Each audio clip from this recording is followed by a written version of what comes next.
ইমামে আজম রাহমাতুল্লাহি আলাইহির কাছে একজন মানুষ ছোট্ট একটা বকরি নিয়ে যায়। বকরিটার ভিতরে গোশত হবে 20 কেজি পরিমাণ গোশত। আল্লাহর ওলির কাছে গিয়ে বলো, আল্লাহর ওলি, এই মুহূর্তে আমার বিপদ হয়ে গেছে।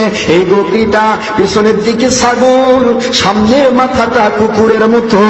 আমি অসংখ্য আহলে ইলমের কাছে গেলাম, যারা ইলম 2 প্রকার জানে না, অনলি 1 প্রকার ইলম যাদের কাছে আছে, তাদের কাছে জিজ্ঞাসা করলাম। সকলে এক কথাই বলল, মাথা হলো আসল, মাথা যদি কুকুর হয়ে যায় গোটা শরীরটা কুকুর হয়ে যায়।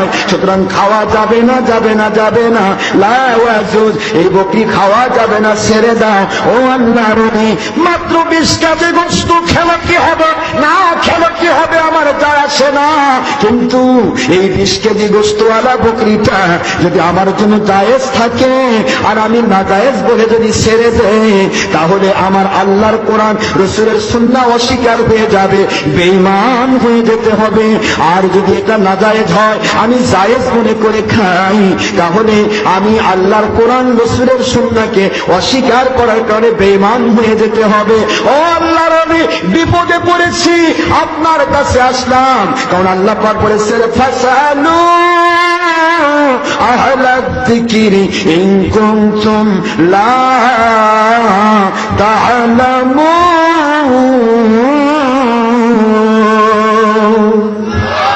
আল্লাহ পাক বলেছেন, যদি তোমরা না জানো, না বোঝো, তাহলে যাও যাও যাও আল্লাহ ওয়ালা আহলে জিকিরদের কাছে যাও, তাদের কাছে জিজ্ঞাসা করো সত্যিকারের মাসলা পাওয়ার জন্য। ও আল্লাহর ওলি, ইমামে আজম রাহমাতুল্লাহ আলাইহি আপনার খেদমতে হাজির হলাম। মেহেরবানি করে আপনি যা ফয়সালা দেবেন কোরআন সুন্নাহ থেকে, আমি ওই ফয়সালাটা মেনে নেব। বকরিটা যদি জায়েজ হয় আমাকে বলুন, না জায়েজ হয় আমাকে বলুন। আল্লাহর ওলি আহলে জিকির ইমামে আজম রাহমাতুল্লাহ আলাইহি বলেন, রে বকরিওয়ালা, এই মুহূর্তে তোমার বকরিটা কি খায় জানার দরকার আছে। আমার নবীজির সহিহ হাদিস শরীফ মুসনাদ আবু হানিফাতে এসেছে, সেই হাদিসটা পরবর্তীতে বুখারী শরীফে কোট হয়েছে। যখন ইমাম আজম ছিলেন তখন বুখারী কোট হয় নাই, ওনার প্রায় 100 বছর পর বুখারী কোট হয়েছে। জোরে বলুন সুবহানাল্লাহ। ইমাম আজম রাহমাতুল্লাহ আলাইহি বলেন, আমার নবীজির সহিহ হাদিস শরীফে এসেছে, আমার আল্লাহর কোরআন বলে, এই দুনিয়ার মানুষেরা কুলু ওয়াশরাবু হালালান তাইয়্যিবা ওয়ালা তুসরিফু।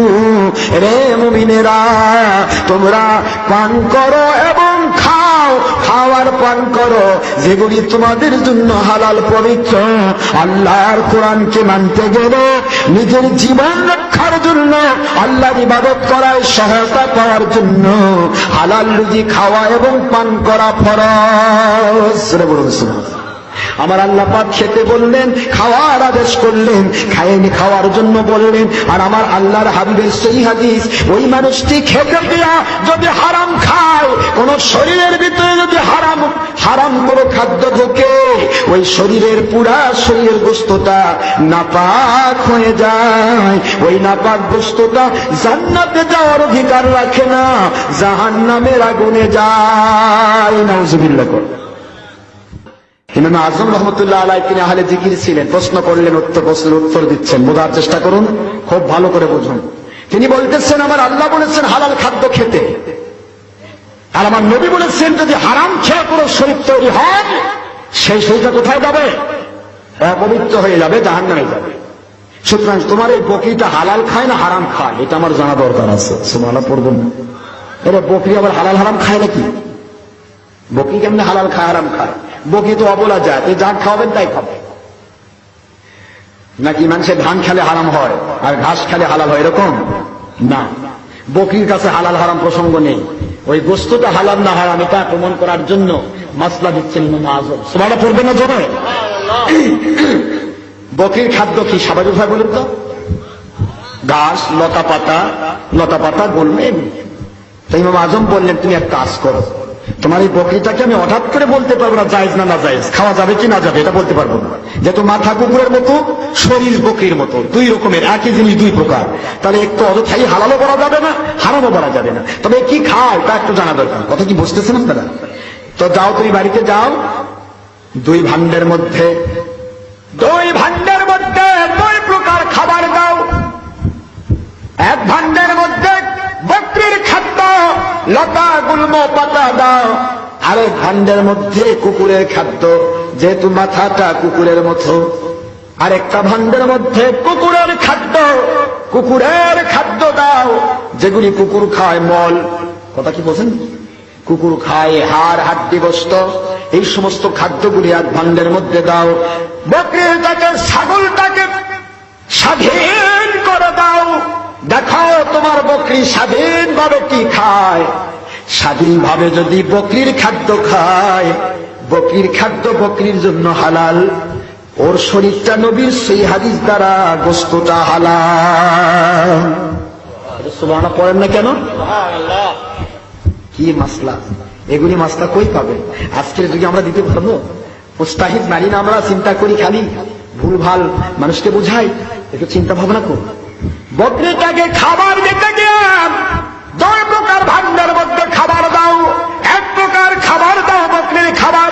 বকরির খাবার যদি খায় তাহলে বোঝা যাবে ও শরীরটা হালাল খাদ্য দিয়ে পুষ্ট হয়েছে। আমার নবী বলেছেন, যে শরীরটা হালাল খেয়েছে ওটা পবিত্র। যারা বলেন না সুবহানাল্লাহ। কাজে তোমার বকরিটা পবিত্র, বিসমিল্লাহি আল্লাহু আকবার বলে জবাই করো, আল্লাহ পাকের নামে বকরিটা খেয়ে নাও। মাথাটা কুকুরের মতো ফেলে দাও, আর পুরা শরীরটা হালাল গোশত হিসেবে গ্রহণ করো। আর যদি বকরিটা, যদিও দেখতে বকরির মতো কিন্তু কুকুরের খাবার খায়, আমার নবীজি সেই হাদিসের আওতায় পড়বে, যে শরীরটা হারাম খাদ্য খেয়ে তৈরি হয়েছে ওটা অপবিত্র হয়ে যায়। সুতরাং তোমার বকরির গোশতটা অপবিত্র হয়ে যাবে।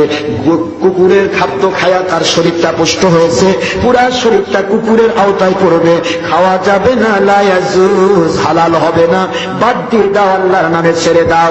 আর যদি ব্যতিক্রম হয়, ব্যতিক্রম যদি দেখতে পাও, তাহলে ইমাম আজমের কাছে আবার আসো।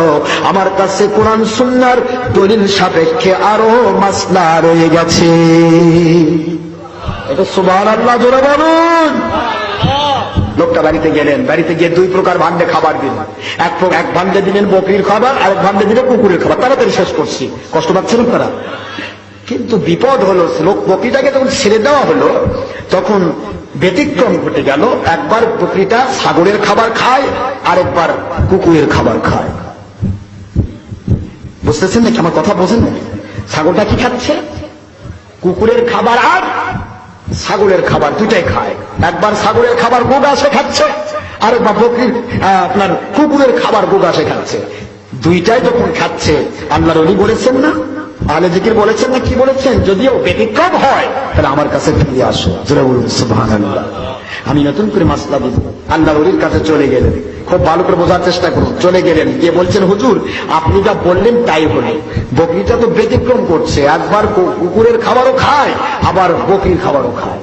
আল্লাহর ওলি এখনো বলে না এটা হালাল না হারাম, বলে এখনো মাসলা আছে। তোমার এতক্ষণ দিয়েছি শরীয়তের মাসলা, তো শরীয়তের মাসলায় যেটা ধরা পড়ে না সেটা তাসাউফের মাসলায় ধরা পড়ে। জোরে বলুন সুবহানাল্লাহ।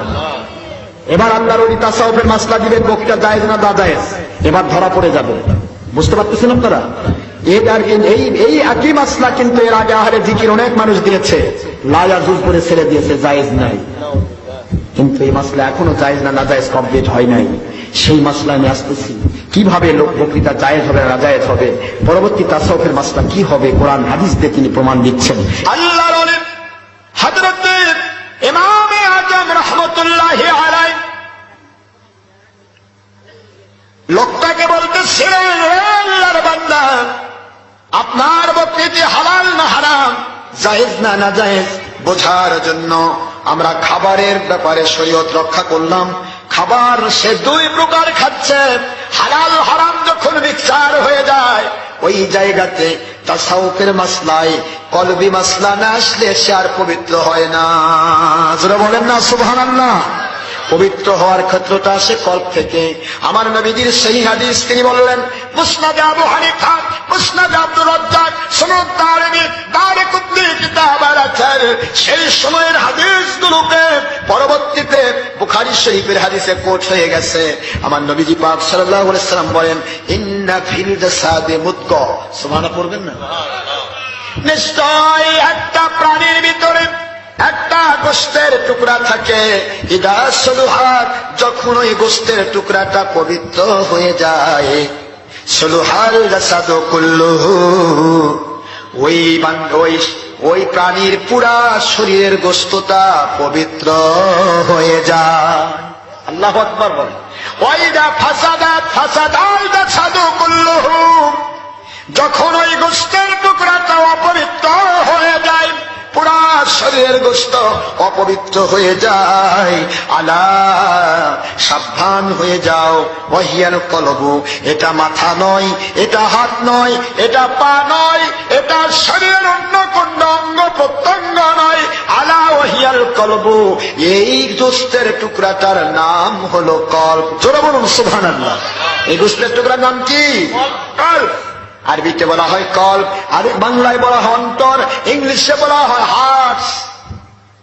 এই কথাটুকু নবীজি বললেন, তোমাদের কল্বের এই গোশতের টুকরাটা যদি পবিত্র হয়ে যায়, বাম স্তনের 2 আঙ্গুল নিচে কল্বের মাকাম, এই কল্বটা যদি পবিত্র হয়, পুরা শরীরটা পবিত্র হয়ে যায়। এই কল্বটা যদি অপবিত্র হয়, পুরা শরীরটা অপবিত্র হয়। রে আল্লাহর বান্দা, তোমার ছাগলটাকে একটা ব্যাট নিয়ে প্রহার করো, প্রহার করার কারণে যখন কেউ আঘাত পায়, ব্যথার কারণে যে আওয়াজটা আসে, ও আওয়াজ মুখ থেকে আসে না, আসে না, আসে না, ও আওয়াজটা আসে অন্তর থেকে। জোরে বলুন সুবহানাল্লাহ।